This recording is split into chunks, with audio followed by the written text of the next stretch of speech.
Lakshmi Srinivasa jewellers proprietors Duggi Srinivasarao, Duggi Abhinay, IT hub ఎదురుగా Yellandu cross road, Khammam. ముందుగా Suman TV వారికి నమస్కారం. నా పేరు చలమాల విఠలరావు, సిపిఎం పార్టీ ఖమ్మం జిల్లా కమిటీ సభ్యుడిని. ఈ రోజు తెలంగాణ రాష్ట్రంలో హైడ్రా నిర్వహిస్తున్న దాడుల్ని సిపిఎం పార్టీగా మేము స్వాగతిస్తున్నాం. రంగనాథ్ కమిషనర్ గారు ఆ కమిటీ ఆధ్వర్యంలో హైడ్రా నిర్వహిస్తున్నటువంటి చర్యలో తెలంగాణ రాష్ట్రంలో ఒక సంచలనాన్ని రేకెత్తిస్తున్నటువంటి పరిస్థితి ఉంది. వాటిని సిపిఎం పార్టీగా మేము పూర్తి స్థాయిలో స్వాగతిస్తున్నాం.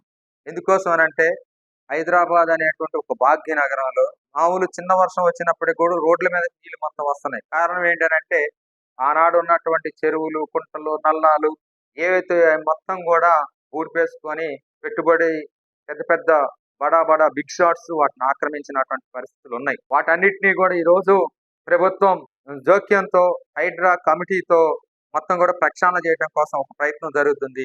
అది కనుక జరిగితే హైదరాబాద్ నగరం మరొక విశ్వసుందర నగరంగా కనపడటానికి అవకాశం ఉంది. అట్లనే ప్రకృతి వరప్రసాదమైనటువంటి చెరువులు, కుంటలు ఏవైతే ఉన్నాయో ఆ చెరువులు మొత్తం కూడా స్టోరేజ్ అయితే, వాటర్ స్టోరేజ్ అయితే భవిష్యత్తు తరాలకు ఉపయోగం జరిగేటువంటి అవకాశం ఉంది. ఇలా హైడ్రా తీసుకుంటున్నటువంటి చర్యలు గ్రామీణ ప్రాంతాలైనటువంటి మండల కేంద్రాలు కానీ అట్లా నియోజకవర్గ కేంద్రాల్లో కూడా భూ కబ్జాలకు గురవుతున్నాయి. చెరువులు, కుంటలు, నల్లాలు మొత్తం కూడా ఇప్పుడు గ్రామీణ ప్రాంతాల్లో కూడా జరుగుతున్నాయి. వాటిపైన కూడా తగిన చర్యలు తీసుకోవాల్సినటువంటి అవసరం ఉంది. అట్లనే చెరువు శకం భూములు కూడా మొత్తం కూడా అన్యాక్రాంతం అయిపోతున్నటువంటి పరిస్థితి ఉంది. తక్షణమే హైడ్రా సంబంధించినటువంటి అధికారులు కానీ దీన్ని ఇంకా దీన్ని స్ట్రెంథన్ చేసి అధికారులు మండల స్థాయిలో కూడా చెరువులు, కుంటలు వాటి మీద కూడా సరైనటువంటి పద్ధతుల్లో యాక్షన్లోకి పోతే మొత్తం తెలంగాణ రాష్ట్రంలో ఉన్నటువంటి చెరువులు, కుంటలు, నల్లాలు మొత్తం కూడా బాగుపడేటువంటి అవకాశాలు ఉన్నాయి. ఈ రోజు రేవంత్ రెడ్డి గారు కూడా ఒక సవాల్ ఇసిరారు. అవసరమైతే నా సంబంధించినటువంటి నా బంధువులు కానీ, నా అన్నదమ్ములు కానీ ఎక్కడైనా కట్టడాలు కడితే వాటిని కూడా కోడేయటానికి నేను సహకరిస్తానని, దాన్ని కూడా మనం స్వాగతిద్దాం. అటువంటి ఒక డైనమిక్ గా ఒక ముఖ్యమంత్రి చెప్పినటువంటి మాటని కూడా మనం పరిగణలో తీసుకుంటే ఇలా హైడ్రా ఒక ఛాలెంజ్ గా చేస్తున్నటువంటి కార్యక్రమాన్ని సిపిఎం పార్టీ పూర్తి స్థాయిలో మద్దతు ప్రకటిస్తూ ఆ హైడ్రా చేసేటువంటి కార్యక్రమాల వల్ల పేద ప్రజలకి అట్లనే అణగారిన వర్గాలకి ప్రకృతి వరప్రసాదానికి కూడా చాలా ఉపయోగం.